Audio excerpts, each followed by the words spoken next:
दोस्तों, आमतौर पर कोई भी देश अपनी सुरक्षा के लिए थल, जल और वायुसेना का गठन जरूर करते हैं ताकि हमले की स्थिति में जमीन हो या पानी या फिर आकाश, दुश्मनों को हर तरफ से मुंह तोड़ जवाब दिया जा सके। लेकिन आपको जानकर हैरानी होगी कि दुनिया में एक ऐसा देश भी है जिसके पास ना तो खुद की नौसेना है और ना ही वायुसेना। इसके लिए यह एक दूसरे देश पर निर्भर है और वह देश और कोई नहीं बल्कि भारत है। ऐसे मामलों में भारत देश ही इस देश की मदद करता है। जी हाँ दोस्तों, हम बात कर रहे हैं भूटान देश की, जो हिमालय पर बसा दक्षिण एशिया का एक छोटा सा देश है लेकिन महत्वपूर्ण देश है। भूटान में हर जगह सिर्फ पहाड़ और पहाड़ियां ही है। इसका धरातल दुनिया के सबसे ऊबड़ खाबड़ धरातलों में से एक है। दोस्तों, मैं आपको बता दूं कि भूटान की स्वतंत्रता सदियों से चली आ रही है। यह अपने इतिहास में कभी भी किसी देश का गुलाम नहीं हुआ है। भूटान में नौसेना का न होने की वजह यह है कि यह तिब्बत और भारत के बीच स्थित लैंडलॉक यानी कि भूमि आबद्ध देश है, और वहीं वायुसेना के क्षेत्र में भारत भूटान का ख्याल रखता है। वैसे इस देश में आर्मी है जिसे रॉयल भूटान आर्मी कहा जाता है। यह रॉयल बॉडीगार्ड्स और रॉयल भूटान पुलिस का संयुक्त नाम है। भारतीय सेना ही इन्हें प्रशिक्षण देती है। भूटान का भूभाग अधिकतर पहाड़ी है और दक्षिणी भाग में थोड़ी सी समतल भूमि है। यह देश सांस्कृतिक और धार्मिक रूप से तिब्बत से जुड़ा हुआ है और भूटान की आधारिक भाषा जोंगखा है। भूटान का 60 से 70% भाग जंगलों से घिरा हुआ है। यहाँ के अधिकांश लोग कृषि पर निर्भर है और यहाँ के लोग हमेशा जंगल का विस्तार बढ़ाने की कोशिश करते हैं। भूटान के लोगों का मानना है कि पृथ्वी पर 60% जंगल होना आवश्यक है। दोस्तों, अगर हम लोग भूटान की राजधानी की बात करें तो भूटान की राजधानी थिम्पू है और यह भूटान का सबसे बड़ा शहर भी है। भूटान का आधारिक धर्म तिब्बती बौद्ध धर्म है, जिसका पालन यहाँ के 75% आबादी द्वारा किया जाता है और इसकी आधारिक विचारधारा खुशी है। भूटान की 70% भूमि वनों से घिरा हुआ है और भूटान के संविधान के अनुसार भूटान का 60% भूमि क्षेत्र जंगल ही होना चाहिए। भूटान का राष्ट्रीय पशु ताकिन है, जो कि देखने में बकरी और हिरन के जैसा दिखता है। भूटान की केवल 16% भूमि ही कृषि योग्य है, जबकि भूटान के 90% जनसंख्या कृषि पर निर्भर है।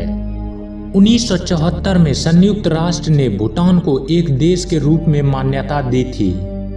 दोस्तों, भूटान में संसदीय लोकतंत्र प्रणाली है, जहां 2008 में पहली बार लोकतांत्रिक रूप से निर्वाचित चुनाव हुए थे। पूरी दुनिया में भूटान ही एकमात्र ऐसा देश है जहां पर्यावरण को संरक्षित करने के लिए नागरिकों का संवैधानिक दायित्व है। दोस्तों, भले ही भूटान की गिनती दुनिया के गरीब देशों में की जाती है, लेकिन यहाँ स्वास्थ्य और शिक्षा सभी के लिए मुफ्त है। यहाँ तक कि यहाँ आने वाले लोगों के लिए भी स्वास्थ्य सेवा मुफ्त है। भूटान का मुख्य आर्थिक भागीदार देश भारत है, क्योंकि भूटान ने तिब्बत से लगी सीमा को बंद कर दिया है। दोस्तों, आपको जानकर हैरानी होगी कि 1974 तक इस देश में विदेशियों के प्रवेश पर रोक लगी हुई थी। विदेशी पर्यटकों को पहली बार 1974 में भूटान पर्यटन की अनुमति दी गई थी। भूटान का मुख्य निर्यात बिजली है। यह भारत को पनबिजली बेचता है। इसके अलावा यह लकड़ी, सीमेंट, कृषि उत्पाद और हस्तशिल्प का भी निर्यात करता है। भूटान में गंगखार पुनसुक नाम का एक पहाड़ है, जो भूटान का सबसे ऊंचा पहाड़ है, जिसकी ऊंचाई 7570 मीटर है। लेकिन भूटान ने धार्मिक मान्यताओं के कारण 6000 मीटर से ऊपर के सभी पर्वतों पर चढ़ने से रोक लगा दी है। इसके पीछे की वजह यह है कि भूटान के लोग पहाड़ों को भगवान के समान मानते हैं। ऐसे में गंगखार पुनसुक भी उनके लिए एक पवित्र स्थल है। भूटान की राजधानी थिम्पू है और यह दुनिया की एकमात्र ऐसी राजधानी है जहां ट्रैफिक लाइट नहीं है। 1960 के दशक तक भूटान में सड़क, ऑटोमोबाइल, टेलीफोन, डाक प्रणाली या बिजली जैसे बुनियादी सेवाएं भी नहीं थी। पारो भूटान का एकमात्र अंतर्राष्ट्रीय हवाई अड्डा है जो दुनिया के सबसे खतरनाक हवाई अड्डों की सूची में भी शामिल है। दोस्तों, भूटान में बहुत ही सख्त कानून है और यहाँ पर शिकार करना अपराध है। अगर कोई शिकार करते हुए पकड़ा गया तो उसे कम से कम 15 साल की जेल हो सकती है। भूटान में तंबाकू पूरी तरह से प्रतिबंधित है। साल 2004 में इस पर पूरे देश में रोक लगा दी गई थी। भूटान दुनिया का पहला देश है जहां तंबाकू से बने उत्पादों पर पूर्ण प्रतिबंध लगाया गया है। अगर कोई भी इसे खरीदते या बेचते पकड़ा जाता है तो उसके लिए सजा और जुर्माने का प्रावधान है। इसके अलावा भूटान में प्लास्टिक की थैलियां पर पूरी तरह से प्रतिबंध है। वहां के लोग कागज के बने थैलों का ही इस्तेमाल करते हैं। भूटान दुनिया का एकमात्र कार्बन नकारात्मक देश है क्योंकि पर्यावरण को बचाने के लिए भूटान के कानून बहुत ही सख्त हैं। दोस्तों, भूटान दुनिया का एकमात्र ऐसा देश है जो कार्बन उत्सर्जन पर अंकुश लगाने में सफल रहा है। भूटान की गिनती दुनिया के सबसे खुशहाल देशों की लिस्ट में होती है क्योंकि यहाँ दुनिया के सबसे ज्यादा संतुष्ट लोग रहते हैं। भूटान के सभी नागरिक नए साल के मौके पर अपना जन्मदिन एक साथ मनाते हैं। इस तरह नए साल पर सभी लोग की उम्र एक साथ बढ़ती जाती है।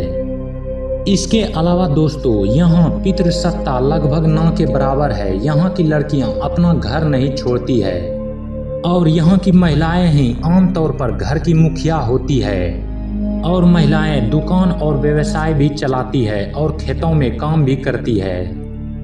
इसके अलावा भूटान एकमात्र ऐसा देश भी हो सकता है जहां पति को शादी के बाद अपना घर छोड़ना पड़ता है और उसे अपनी पत्नी के साथ रहना पड़ता है। भूटान में टेलीविजन प्रसारण सेवा साल 1999 में शुरू की गई, जिससे भूटान टेलीविजन की शुरुआत करने वाला दुनिया का आखिरी देश बन गया।